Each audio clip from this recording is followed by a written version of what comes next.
You just never know. Sometimes we're going to start a minute early because there's that much to say. Orange and blue today. Cecil, Lammey, Andrew Mason, Denver Broncos, of course, going up against the Tennessee Titans on Sunday. And Mace, we've got a lot to get to, and let's start with one KJ Hamler.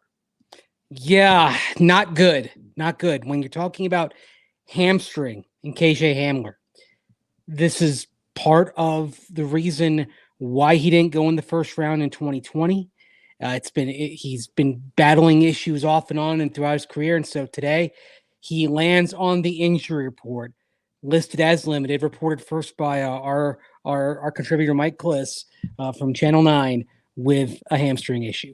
And boy, I mean, just as it looked like he was about to really become a big part of this offense. And I talked with KJ in the locker room for a bit today. That young man was quite excited today, and his eyes lit up talking about, where things were starting to go with this offense and where things were starting to go with him and with Russ.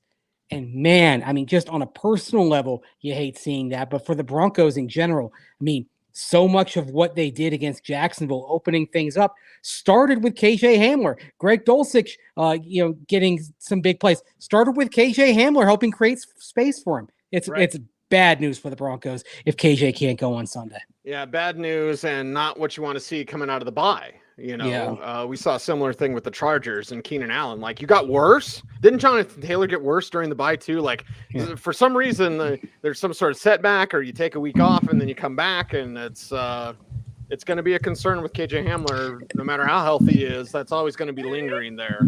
And the interesting thing is, Cease, he talked today about how he kind of tried to not get too far away during the bye. He's like, hey, we came from London. I just stayed around here. But how he did want to make a point of, getting some mental rest and some physical rest, but also making sure he was ramped back up. And so he talked about even work that he was doing earlier this week, Monday and Tuesday, to make sure that he was ready to go. I mean, this is a young man who is going through all sorts of prep work every day just to be able to practice because of the injury he had last year. This is a young man who is doing everything he can and then some to take care of himself, given his injury history, to try to be ready. So this happening, this is one of those things where I don't think it's anything KJ did or didn't do. It's just damn unfortunate, quite frankly, for this young man. Yeah, unfortunate, and hopefully miracle of medical science can get him out there, but prepare to not have KJ Hamler again. Yeah. Oh, and I mean, yeah, there's the guy who's been taking the top off defenses. There's the guy who's been opening things up for Greg Dulcich and giving him space to operate. There's the guy who clearly, I think, is developing excellent timing with Russell Wilson. I mean, I don't know that this offense was going to be top 5 or top 10, but you could see a path to this offense being pretty decent in the back half of the schedule. And even though KJ is a guy who's only caught 7 passes so far this year, 3 of them are for 47 or more yards. Okay. Yeah. It opens everything up. It opens things up for the running game. And oh, by the way, speaking of the running game, KJ has become a good blocker on the outside in the running game as well. So it hurts the running game if KJ Hamler's not out there on multiple levels. I just think it hurts the energy of this team because you have KJ. He's the only dog they have. Cortland Sutton doesn't play with any dog in him. Unfortunately, I don't know why. Tim Patrick had dog, but he's not going to play this year. KJ was the only guy. Jerry Jeudy, he's more one of those, like, if I'm number one, I'm going to pay attention. And if I'm not really going to put in full effort, although he's been playing better. But KJ was a spark. And he was a motivator, and to be without that after a bye week when you thought maybe we'd see more, I guess that's where the added disappointment comes in. Yeah, it's not just disappointment for the Broncos. It's disappointment like on a human level as well. I mean, I challenge anybody to meet KJ Hamler and not like this guy. And that's the other thing. I feel bad for him personally. I mean, they're in an environment where it would be easy to get down. KJ is one of those guys who's he tries to find optimism. I mean, KJ is very much on the surface. Remember when he was talking, of course, about his family this summer? He gets emotional, but he really is kind of he's that guy that's looking for the light any moment, right? And I think some of that rubs off on his teammates as well. He doesn't just have that dog in him. He's that guy saying, "Hey, he'd be the late Marty Schottenheimer saying, "There's a gleam. Let's go get the gleam." Right. He's maybe no one else can see the gleam, but this is the guy who can see it. Yes. And because he can see it, he's pointing other people in that direction. It's his own brand of leadership, and leadership can't just come from the quarterback. It's got to come from other people. And so it's tough. I mean, I mean, you really start thinking about how he's made an impact, even though he's only had 7 receptions this year. I can't think of a player who has had a bigger impact in fewer opportunities on a team and where it's hoping to go and what it's trying to be that's not a quarterback than KJ Hamler. I mean, if he can't play, I mean, this is devastating for the Broncos offense. Yeah, I'd rack my brain for that, but that's a good way to look at it because of what he brings to the field and leadership for the Denver Broncos. For me, Mace, there's a lot of players, and I think a lot of the time it's unfair to say, do you love the game? With KJ Hamler, we have no question. Mm-hmm. We have no question. Just everything he has to do just to play this game. Yeah. Like you love to see it, and then you hate to see the injuries and the delays of any sort of more breakout performances that we could see from one KJ Hamler. Now it is orange and blue today. Cecil, Lammey, Andrew Mason. We got to talk about Draymond Jones here as well. Yeah, we do. And he did comment in the locker room today. He talked about Bradley Chubb, talked about the impact Chubb has had on him. Also talked about his future, his contract situation. It was myself, George Story of the Gazette, Parker Gabriel of the Denver Post. There's always like the big group, and then there's always like a couple of people that kind of hang out after, and then kind of get sometimes like the leftovers in the locker room. That was the 3 of us. I think we all kind of knew something was there, and the questions came about what his future would look like, because presumably the trade of Bradley Chubb, in theory, frees up room for Draymond Jones to be re-signed. Okay, there's the cap space. There's the resources right there. You and I have talked about this. And we thought maybe during the bye week we'd see something happen there. Right. And remember last year, what happened during the bye? What was George Payton doing? He was re-signing guys. Re-signing Tim Patrick and Cortland Sutton. There was no re-signing during this. Now, team just got back from London, slightly different circumstances, but still no re-signings came. And yet Payton had identified Chubb as a core player, something I asked him on the Zoom conference call the day that Bradley Chubb was traded. And he identified Chubb as a core player, or Jones as a core player. He'd identified Chubb as a core player before, but generally it's like, okay, core player, going to try to get something done. The Broncos did try to get something done with Chubb, but it didn't work out. So when Draymond was asked, and I want to look and I want to just get the quotes right, because I specifically wrote a story. It's going to be on denverfan.com here literally right after this show. Okay. And he was asked what's his standing with the team right now. His quote, "I view my standing with the franchise as this is Dre going into year 4. That's all I can say." To which I then asked the follow-up about, do you want to be here long-term? Like, is this something that matters? And I asked that kind of innocuously because I thought back to like how Malik Jackson 7 years ago, even though he didn't re-sign with the Broncos, anytime you asked him, he said he wanted to be here, right? Right. He made that clear. And I respect Malik and I respect Draymond, because both of them are very honest people. Anyway, Dre's answer to my question was, "I'm here right now." That was it. That tells you everything you need to know. Yeah, and that was it. And the thing is, that wasn't the end of the interview, because there was more talk about kind of the Titans and what they bring. And I asked him about the running game later on, and that also kind of tells you a lot about Draymond Jones. That there's a lot of people who with that would be the end of the interview. No, he kept on answering questions, and I mean, I respect Dre's reality. He's a very real person. He's a very authentic person. And if it's not like, if he's not going to give you false platitudes, right? That's the thing. He's gonna shoot you straight. He shot us straight today. And shooting straight means that clearly things aren't on the same page right now with Draymond Jones and the Broncos. Doesn't The mean thing they're I not would going. point out, the thing I would point out with Malik Jackson is Peyton Manning was here. Like, that's the difference. Like, they were winning, they were in a Super Bowl window. Of course you want to stay. Right. It's different now. You've had, Draymond Jones has experienced 3 straight losing seasons, and they're 3-5. And if he were to look at this situation and see that it's not getting any better, it may not get any better, one couldn't blame him for that. He looks around, he wants to win, he wants to succeed. He also wants to get paid, and he deserves to get paid. And I mean, he's sitting there right now. He's one of, I believe, 8 interior defensive linemen, Cecil, who's got more than 5 sacks so far this season. And he's on pace for a double-digit sack year. He is pushing toward that elite level. He's getting a big contract. Now, does this mean that we need to start worrying about Draymond Jones being in another uniform next year? Not yet, for a couple of reasons. Number one, we're sitting here in mid-November. There is time to get things sorted out. There is time to come to an accord. The other thing is, now that Bradley Chubb has been traded, there's no one else you're using the franchise tag on potentially. Right. Draymond Jones would be a logical person on whom to use the tag, especially if they're making progress and they're not quite there.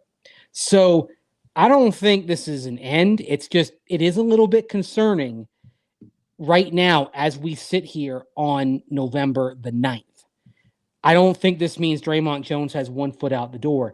I think with some of this is he's kind of saying, like, where it stands right now, this isn't a situation that I want to find myself in long term. George Payton does business different from John Elway, which isn't a bad thing. Ask any player about that. But there's a possibility, Mace, that maybe an offer was made and rebutted. Rebuffed. Would it surprise you at all? It wouldn't have surprised me at all during the bye week if they went to him with a hometown deal and he was like, no. Like, why in the world would he take a hometown deal? The Broncos aren't good, and Ejiro Evero may leave or get fired if this staff gets removed. Like, who knows? Like, if you love Ejiro Evero, that's great. Is he going to be here next year? You can't answer that if you're Draymond. Even if they turn things around and they just miss the playoffs, Ejiro Evero might be a head coach somewhere else. He might be a head coach somewhere else, or there's a scenario where you change head coaches, and the head coach you bring in, maybe the head coach is a defensive head coach, right? Maybe you move on from Hackett if things don't get turned around. Maybe George Payton thinks, you know what, Dan Quinn, the guy I've worked with before, maybe that's not such a bad idea. Dan Quinn is a very accomplished coach, but Dan Quinn does different things defensively than Ejiro Evero. It's okay. It's not a bad thing, but players get comfortable in schemes. I mean, Draymond Jones, he has had a role that has been the same since he got to the NFL as a 3-4 end. This scheme suits him. He's been very successful in it. Why would he want to change? And because he has a premium skill set, which is rushing the passer from the interior, he's not gonna lack for suitors, and he knows it. And remember, back in the offseason, when he did a press conference, he did talk about like the sacks that he didn't get and feeling like he left some money out there. So Draymond has given the indication that he is thinking about long-term, big picture contract. This is something that is on his mind. And then a topic that probably takes us off track, but I don't care because I think it's a great topic for you and me. Yeah, I love the fact that players are businessmen. Yeah, I love it. Like, gone is the day of like, you're lucky to be in this league.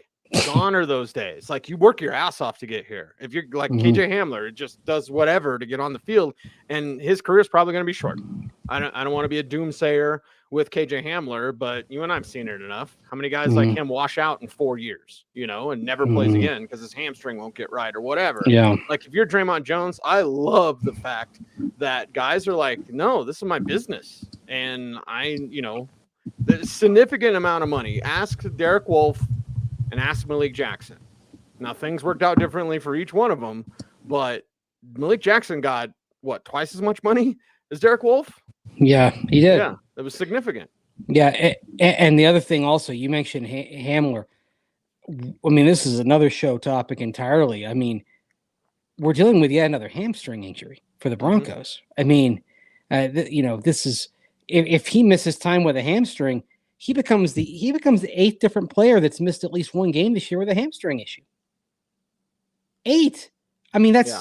I mean, you're literally talking about nearly 1/6 of the roster with hamstring injuries alone. What's going on here? I mean, not to mention the knee injuries that they've suffered. Yeah, I mean, hamstring. I mean, quad. We have quad strains, quad issues. I mean, it's had a couple of elbow things earlier. Yeah, okay, dislocated elbows. You know what? I that's not something that should get anybody concerned. That happens in football. Like broken bones, those things happen. But when you start seeing soft tissue injuries over and over, that's something that's going to lead to some pointed discussions. And George Payton even touched on that in London, talking about how they were looking at injuries. I mean, now KJ Hamler obviously has a hamstring history, so that may factor into it. But you are talking about yet another hamstring problem for a team that seems to. I don't have the data on it. I haven't gone and looked at every other team with hamstring injuries in the league, but I'm not sure that many other teams have had. If Hamler sits out Sunday, have had 8 different players miss at least one game with a hamstring problem this year. And don't we have the data on how much of their salary cap sitting on injured reserve? Missing time. Like they were leading the league by tens of millions of dollars.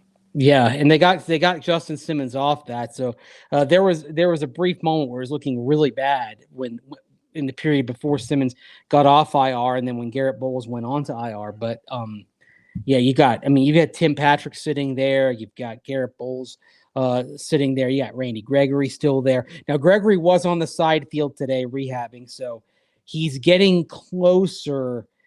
I'd say probably touch and go for next week. You're hoping he's back by the Raider game.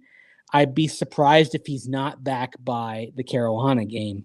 But Baron Browning was on the side rehab field today as well, and he to our friend Troy Rank did say that he was hoping to play this week, but that might be a little bit too much. I mean, this game may be the one where you're trying to hang on with Nick Benito and Jonathan Cooper and Jake Martin and Jonathan Kongbo probably being promoted off the practice squad. Right. Well, here we go. And yes, Nate Albert, Kush is on IR. So I think we were so busy we didn't get to it. Or did you guys get to it on Monday? I can't remember. Well, I wasn't here. With Kush. I was on assignment. Yeah. Did we talk about Kush on Monday? Because it was a Monday thing, right? Monday. No, I think it was. Yeah, he went on IR yesterday. Was it yesterday? So yeah. So I don't know if we talked about him much. We've talked a little bit about. We talked about Glasgow yesterday, though. Yeah, we did. Yeah. So we did talk about him, and I've talked about Cush and the O-line injuries in various places. We actually did a segment on it last night on the Denver Fan PM edition with Will Peterson. I mean, this is just you have these epidemics on the roster this year. It's just incredible. Hamstring issues, offensive line injuries of various types, and now I mean. Justin Simmons, he didn't practice today with a knee sprain. He was on the side rehab field, but it looks like he's going to be touch and go for this game. This is, I think it's actually really a concerning thing here where you have right after the bye, Justin Simmons knee sprain, KJ Hamler hamstring. Yes. Yeah. Should be healthier coming out of the bye. Mace, I hate to do this to you, but I'm going to do a 3-hour brain dump tonight. So I'm going to talk plenty about the Russell Wilson wristband thing. We've got about 60 seconds left in today's show, a little bit abbreviated. Everyone, thank you. We're working through schedules. Tell me what you got on the wristband gate. I mean, the thing is, whenever you talk positively about the successor, the implication is going to be negative about the predecessor. So when Pete Carroll talks about Geno Smith wearing the wristband, yada, yada, yada, the implication is going to be negative on Russell Wilson. Russell Wilson did say we have some pushback. We had some pushback before. Yes. Russell Wilson did wear the wristband with the plays on it in London. He was wearing it again today. He wasn't wearing it before. I think it's it's being made a little bit of a bigger deal than it actually is, but it's interesting. And maybe Russ is wearing it because of what happened in his first 6 games out, playing decidedly on Russell Wilson-like football. Maybe we'll see. What do you think? I mean, you're gonna dump it. I got 3 hours solo tonight. So okay, give me a preview then. I think it's dumb. I think everyone that does, like you said, everything Russell Wilson does is overblown. Like, can we stop doing that? Can we talk about it like you just did? You talked about it realistically and logically, but I can't stand when people are like, Russell Wilson, he doesn't wear a wristband. And it's like, you're making something out of nothing. And I think in sports talk, this is maybe me, Mace, maybe totally wrong, but in sports talk, you don't have to go for the low-hanging fruit, and you don't have to go for the shock jock stuff. You can just talk ball.